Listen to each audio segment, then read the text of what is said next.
ప్రగతి channel ప్రేక్షకులకు స్వాగతం. వందే మాతరం దేశాన్ని మేల్కొల్పిన స్ఫూర్తిదాయక ప్రార్థన. వందే మాతరం గీతం విరచితమై ఈ రోజుతో 150 సంవత్సరాలు పూర్తయిన సందర్భంగా జాతీయోద్యమ చైతన్య జీవనాడి అనే అంశంపై నల్గొండ అసిస్టెంట్ ప్రొఫెసర్ నర్సింగు కోటయ్య గారు ఏం చెప్పారో తెలుసుకుందాం.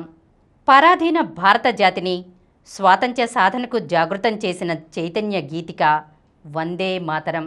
150 సంవత్సరాలుగా మన సమిష్టి జీవనంలో అంతర్భాగంగా ఉన్న ఈ అజరామర గీతాన్ని బెంగాలీ కవి బంకించంద్ర చటర్జీ రచించారు.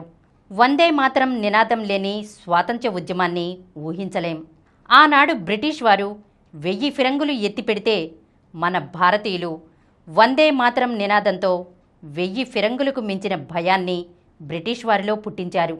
వందే మాతరం అని పసిపిల్లల నుంచి వృద్ధుల దాకా నినదించారు. అంత గొప్ప స్ఫూర్తిని, ఉద్యమకాంక్షను రగిలించిన ఆ శక్తివంతమైన గీతమే మన జాతీయ గీతం అయింది. నరనరాన దేశభక్తిని నింపిన వందే మాతర గీతంలో భారతదేశ గొప్పతనం తెలుస్తుంది. బ్రిటిష్ వారి మెడలు వంచిన సమర ఘోషే వందే మాతరం. మన జాతీయ గీతం వందే మాతరం. దీన్ని 1875 నవంబర్ 7న బంకించంద్ర చటర్జీ రాశారు. బ్రిటిష్ కొలువులో భారతీయ ఆత్మతో పనిచేసిన చటర్జీ బెంగాలీ కవి, వ్యాస రచయిత, సంపాదకుడు. ఆయన రాసిన ఆనంద్ మఠ్ అనే నవల నుంచి ఈ అజరామర వందే మాతర గీతాన్ని సంగ్రహించారు. ఈ గీతం భారత స్వాతంత్ర్య సంగ్రామంలో సమర శంఖంగా పనిచేసింది. వందే మాతరం గీతం 150వ వార్షికోత్సవాన్ని నేడు దేశ ప్రజలంతా జరుపుకుంటున్నారు. నవంబర్ 7న ఒక నిర్ణీత సమయంలో దేశ ప్రజలందరూ ఈ గీతాలాపన చేయాలని కేంద్ర ప్రభుత్వం పిలుపునిచ్చింది. ఆనంద్ మఠ్ నవల 1882లో ప్రచురితమైంది. 1884 ఏప్రిల్ 8న బంకించంద్ర చటర్జీ మరణించాక 1896లో రవీంద్రనాథ్ ఠాగూర్ స్వరకల్పన చేసి జాతీయ కాంగ్రెస్ సమావేశంలో ఆలపించారు. అక్కడి నుంచి వందే మాతరం అందరి నోళ్లలో నినాదంగా మారింది. 1905లో బ్రిటిష్ ప్రభుత్వం బెంగాల్ను విభజించడంతో ప్రజ్వరిల్లిన ఆందోళన వందే మాతర ఉద్యమంగా పరిణమించింది. ఇది బ్రిటిష్ వారికి శత్రునినాదంగా మారిపోయింది. భారతదేశ చరిత్రలో వందే మాతర ఉద్యమం ఒక నూతన శకానికి నాంది పలికింది. బంకించంద్ర చటర్జీ రచించిన వందే మాతర గీతం స్వాతంత్ర్య పోరాటంలో ఉద్యమకారులకు ఎనలేని స్ఫూర్తినిచ్చింది. వందే మాతర ఉద్యమం బెంగాల్కు మాత్రమే పరిమితం కాకుండా దేశవ్యాప్తమైంది. మొదట్లో ఈ ఉద్యమం సురేంద్రనాథ్ బెనర్జీ వంటి మితవాదుల నేతృత్వంలో జరిగిన క్రమంగా అతివాద, తీవ్ర ప్రభావ నాయకత్వానికి మరలింది.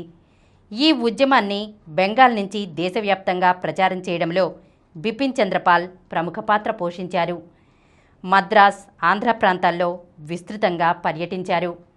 బెంగాల్లో బిపిన్ చంద్రపాల్, అరవింద ఘోష్, బరిసాల్లో అశ్విని కుమార్ దత్తా, పంజాబ్, ఉత్తర భారత్లలో లాలా లజపత్ రాయ్, అజిత్ సింగ్, హన్స్ రాజ్, పశ్చిమ భారత్లో తిలక్, పరంజపే, మద్రాసులలో చిదంబరం పిళ్ళై, సుబ్రహ్మణ్యం అయ్యర్, ఆనందాచార్యులు, టిఎం నాయర్, ఆంధ్రాలో గాడిచెర్ల, పట్టాభి, అయ్యదేవర, ఢిల్లీ మరియు జమ్మూలలో సయ్యద్ హైదర్ రాజా, యునైటెడ్ ప్రావిన్స్లలో మదన్ మోహన్ మాలవ్య, మోతీలాల్ నెహ్రూ, బెనారస్లో సుందర్లాల్ మొదలైన వారు ఈ ఉద్యమానికి నాయకత్వం వహించారు.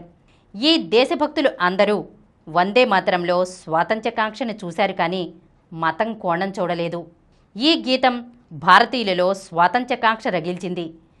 దేశానికి స్వాతంత్ర్యం సిద్ధించాక 1950 జనవరి 24న రాజ్యాంగ సభ వందే మాతరం గీతాన్ని జనగణమనతో సమానంగా గౌరవిస్తూ జాతీయ గీతంగా అధికారికంగా స్వీకరించింది. భారత స్వాతంత్ర్యోద్యమంలో వివిధ దశలలో జరిగిన ఉద్యమాలలో సామాన్యులు, స్వాతంత్ర్యోద్యమకారులు, తెల్లవాళ్ల చేతుల్లో బానిస జీవితాన్ని కొనసాగించిన ప్రతి భారతీయుడి చైతన్యంలో వందే మాతరం జీవనాడి అయింది. ఈరోజు మనం జాతీయోద్యమ చైతన్య జీవనాడి అనే అంశం గురించి తెలుసుకున్నాం కదా.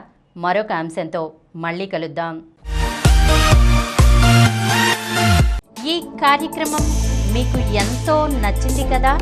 ఇటువంటి మరిన్ని వీడియోల కోసం అనతి కాలంలోనే 20 కోట్లకు పైగా వ్యూస్ సాధించిన సమరం ఛానల్ సమర్పించు సమరం ప్రగతి ఛానల్కు సబ్స్క్రైబ్ చేయండి, లైక్ చేయండి, మీ ఫ్రెండ్స్కి షేర్ చేయండి. అలాగే ప్రక్కనున్న గంట సింబల్ని ప్రెస్ చేయడం మర్చిపోకండి.